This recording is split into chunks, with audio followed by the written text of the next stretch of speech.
Alright, so welcome back to the fifth part of my first 14 days doing SHIPT. So where I last left off, a couple of hours had transpired because I ended up having to leave out to go to my bank job. But where I last left off, I believe I was talking about my second order to the gentleman who had a question about why most of his items on his order were not available at Publix. So I think I touched a little bit upon that, and I'll get into a little more in depth, and I guess that's a good way to start off the end of my third day and start into my fourth day. So at the time when the gentleman, after I did his delivery and had confronted me about, you know, a lot of the things he wanted to order. He didn't have a large order, like I mentioned in a prior video, part 4. He was like, yeah, it's really weird that, you know, I get to order, but a lot of the things that I ordered are not available at the store. So what I had said to him at the time was that, you know, with my experience of being in retail for 20 plus years, is that a lot of times when you order something on a website or app, the inventory is different than what is actually going to be at the store. So that was kind of my generic way of saying, you know, I apologize for that, but that's what I believe it is. They're pulling inventory from every Publix, everything that Publix has to offer. So that's all I knew at the time when I had said that. The gentleman did give me a $5 cash tip, which I stapled to the back of the receipt, and I mentioned that in a prior video. In this particular day, I stapled my first order for the third day. As I mentioned in other videos, I write the address, what type of house it was, whether it's apartment, their name, how much the tip was, and the order number. So in part 4, I mentioned, go more in depth into the lady that I delivered to. She only gave me a $4 online tip. Now, when I got that tip, at first I was really disappointed because I felt that I had gave exceptional customer service. I wasn't late. I got pretty much all the items she wanted, and I can't quite remember if she added anything on, but I thought I did a really good job. You know, I was feeling myself. I did a double order and I got it on time. I even had enough time to get gas in between. Gas cost me about $36.50, and I was pretty much really low, like lower than I'm comfortable with. And I made time to do that, and I kept the receipt for that too for tax purposes. And then I stapled in the back of that, once I made it back to the Publix I work at to retrieve my items on hold, I shopped this gentleman's order, got it to him on time. I mentioned that, you know, there's been some issues with apartments not having the apartment number and or building number, but you know, marking that it was delivered and keep on the lines of, you know, texting open. And he gave me a $5 cash tip. I did mark on his that it wasn't a private home, but I named the apartment community. So if I got another order from that, or got if I see an order and I want to claim it, the address will come up familiar, and I would already know how I need to communicate with the customer next time around if I have another order in that apartment community. So that ends that third day. So that's how I keep everything, the receipts, and keep everything in order.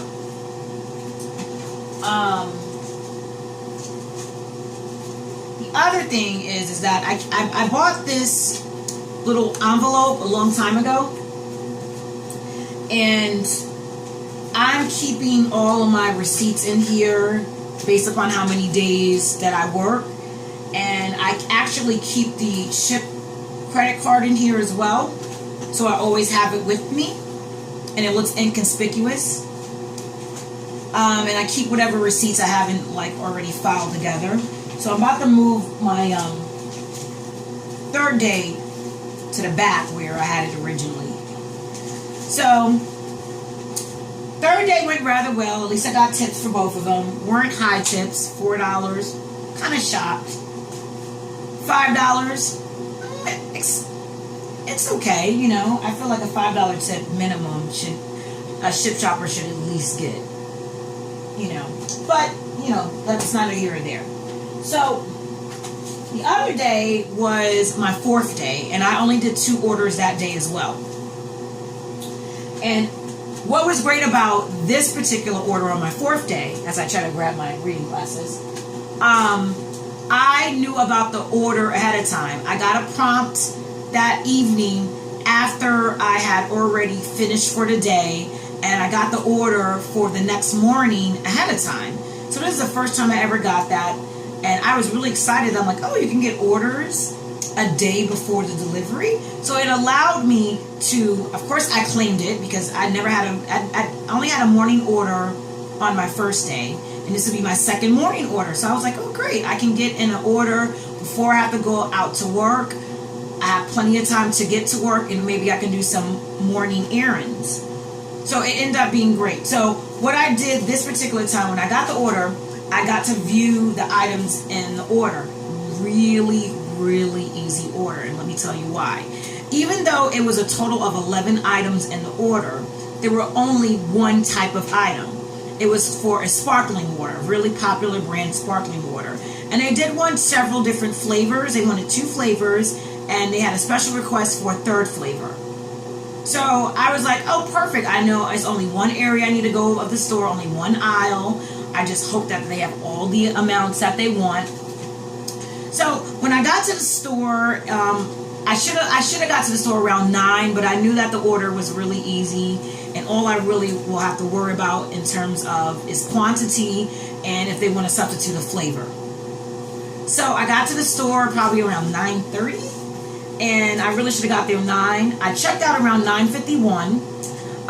The delivery window, I believe, I don't know if it was a 9 to 10 slot, but whatever. I normally, you know, deliver within the latter part, so it could have been a 9 to 10 slot. Basically, I got to the destination. This particular order was for a business, and I didn't know that it was for a business, so the SHIPT app didn't let me know it was a business. That would have been helpful.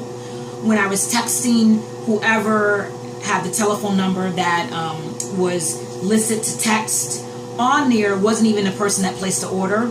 There was notes to call someone, but I didn't opt to call. I just was texting whoever was affiliated to that number, and they seemed like they were kind of confused about what was going on.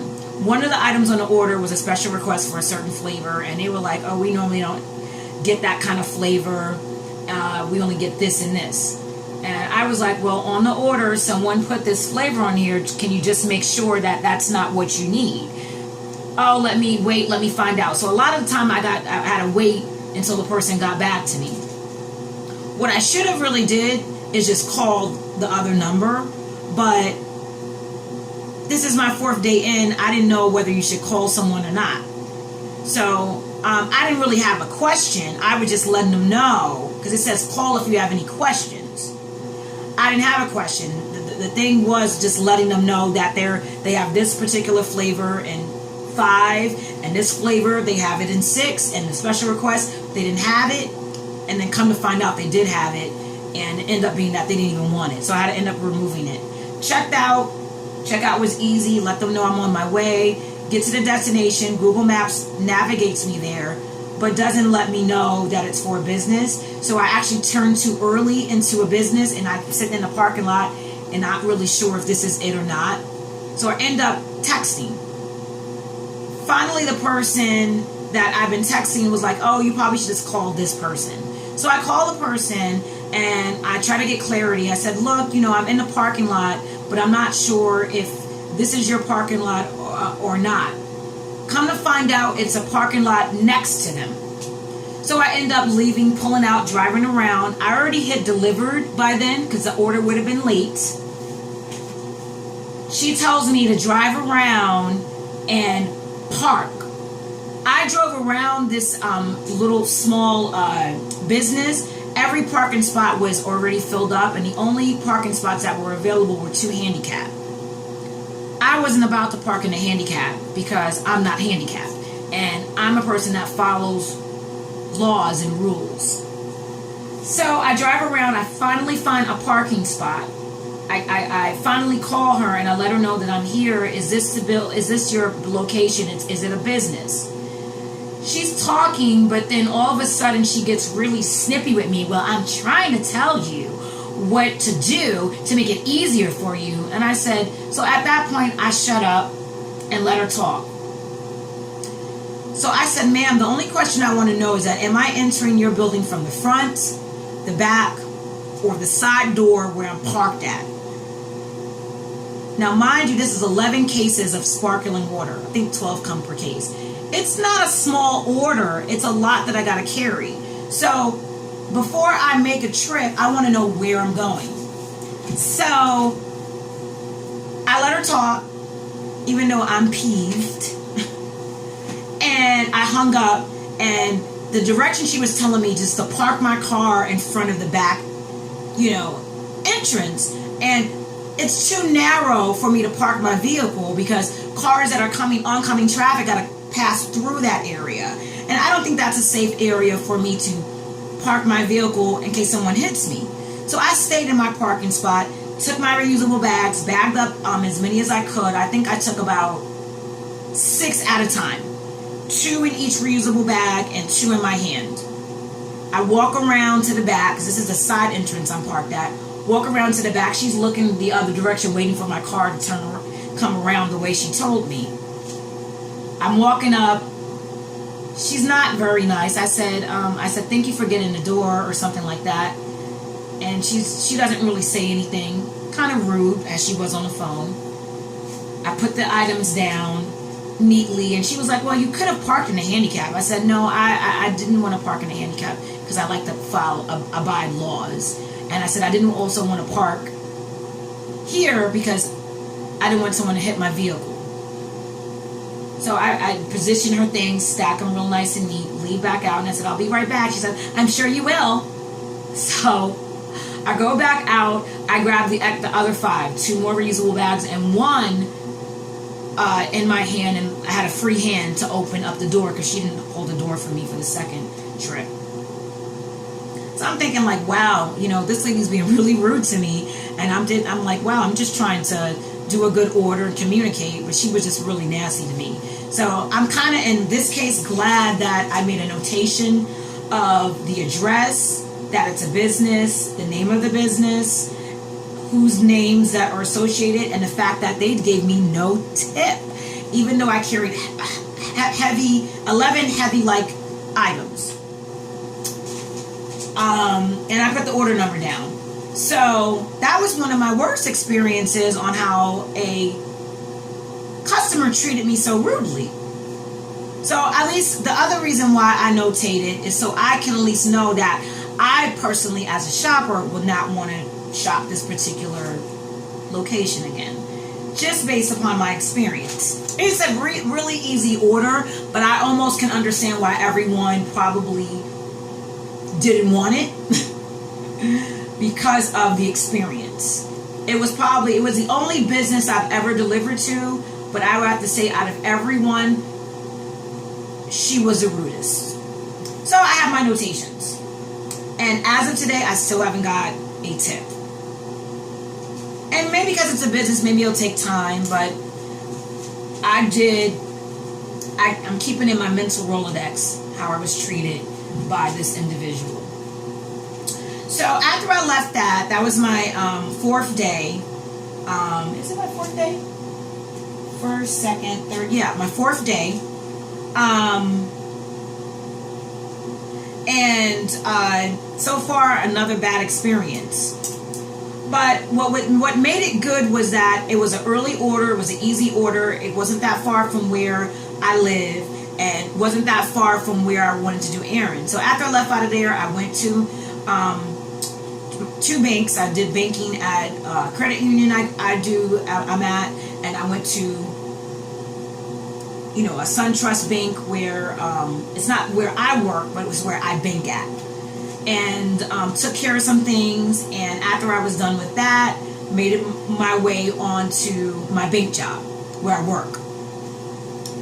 And I made it to work. I think I made it to work early. I may have made it to work early again that time. And I think I got to work maybe about 15 minutes earlier than I was scheduled. And when I did that, my telecoordinator wasn't there at the time, but I already just clocked in, and I figured it wasn't going to be an issue for me clocking in 15 minutes earlier. And she was like, no, that's fine. So because I got there 15 minutes earlier, that means I left 15 minutes earlier, which is good because I end up picking up an order in the evening. And that 15 minutes leaving earlier helped me out because this was my first order doing in a city, probably, I wouldn't say it's the furthest away from, it's probably the furthest grocery store away from where I live and where I work at my 2 part-time jobs. So I was happy to leave 15 minutes early to allow me time to get to that next destination. So when I got to this is now a buy low, where I did the my 4th day morning order that I was just talking about. That was at a Publix, and luckily they had, you know, pretty much everything that they wanted on the order except for one count of something. So I decided to do a buy low again, but do it at a buy low that I knew where it was, but I'd never shopped there, just to switch it up a little bit so I can get familiar with the different buy lows and kind of decipher what zones I want to work in. So I chose this particular zone because I knew where the grocery store is. I don't choose a zone where I don't know where the grocery store is, because then that lets me know that wherever I'm delivering to is just too far away for me. So I try to go to grocery stores that I do know. So I got there, no problem, a little bit of traffic, but that extra 15 minutes helped me out because it got me to my destination close to the top of the hour. So I got there around 4 o'clock. You know, I left 15 minutes before 4, and it took me about 15 or so minutes to get there. And I didn't have a problem getting there. It was just a little bit of traffic, but not too much, you know. So when I got there, text a customer, let them know that I'm there. She seemed really nice. She didn't, as far as I know, had any substitutions. Once again, another positive buy low shopping experience as a SHIPT shopper. And they pretty much had everything. But there were some things that there was one thing that they were out of. But thank God that this particular customer already knew what her substitution was. So it made it very easy for me to add it in seamlessly.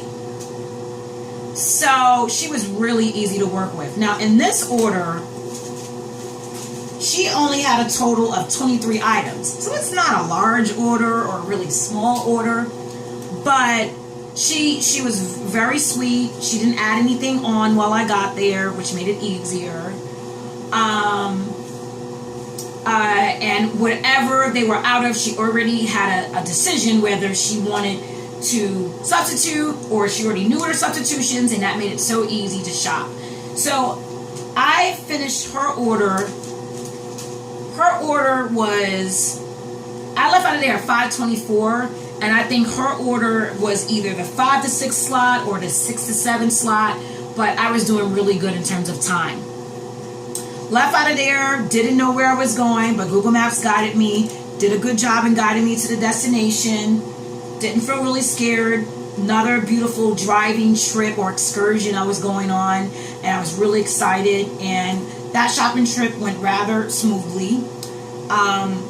The thing at Buy Low is that sometimes they ask you for a loyalty card, so by the time I did this, they didn't have any pre-loyalty card already saved into their settings, and I just used a generic store card, so she got all the sale prices.